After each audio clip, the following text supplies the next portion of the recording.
Marcus hated working late.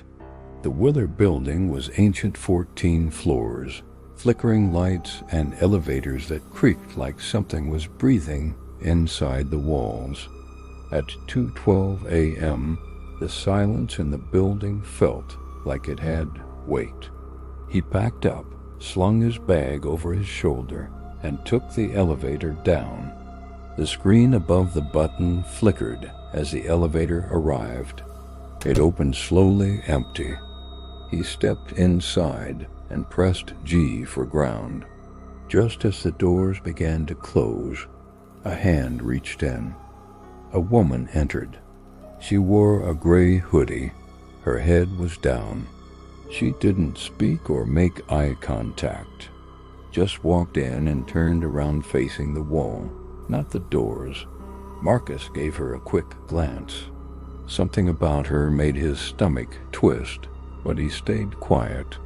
The elevator began descending. Ding. Floor 12. The doors opened to an empty hallway. He didn't remember anyone pressing 12. He looked at the woman, still facing the wall, still motionless. "Did you?"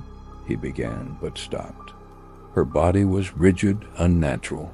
The doors stayed open, then closed again. Ding. Floor 9. Again, no one was there. The air grew heavier. He looked down at the panel. None of the buttons were lit anymore. Not even G. Marcus reached out and pressed it again. Nothing happened. The elevator kept descending on its own. 8, 7, 6. He backed away from the woman, heart thudding in his ears. She hadn't moved. He stared at her, then her head twitched, just slightly, like it was about to turn. Suddenly, the elevator stopped again. Ding. Floor 3.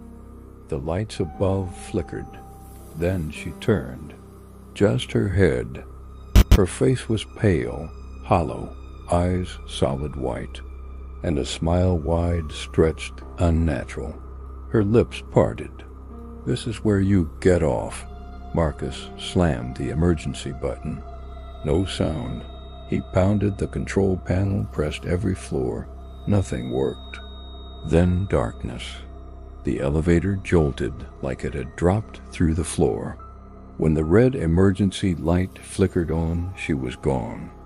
But the mirror in the elevator was smeared with black handprints, as if someone had been clawing from the inside. A whisper came through the speaker, low and drawn out.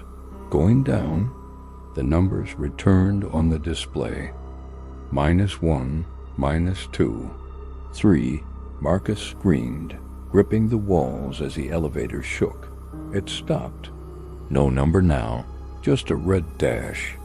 The doors opened. He stared out into a long hallway, dim, damp, filled with echoes. No lights, no voices, only wet breathing. He stepped out. The floor was cold and slick. Water dripped from a rusted ceiling. Then behind him a slam. The elevator doors had closed. He turned. There were no doors anymore, just a stained wall. 2 days later, building security reviewed the cameras. Marcus was seen entering the elevator alone. The elevator reached ground, empty. No one ever saw him again. The janitor quit after what he saw during his night shift. He swore the elevator stopped at floor 6. He went to check. When the doors opened, a woman stood inside, gray hoodie, staring at the wall, not moving. He asked if she was okay. She turned her head, slowly, white eyes, mouth open too wide. The doors closed before he could scream. They say if you ride the elevator after midnight and you're alone, it might not stop where you expect. And if someone else steps in, don't talk to them, don't look at them, and never ride if they're facing the wall, because that's not a person anymore. That's something that wants you to take their place.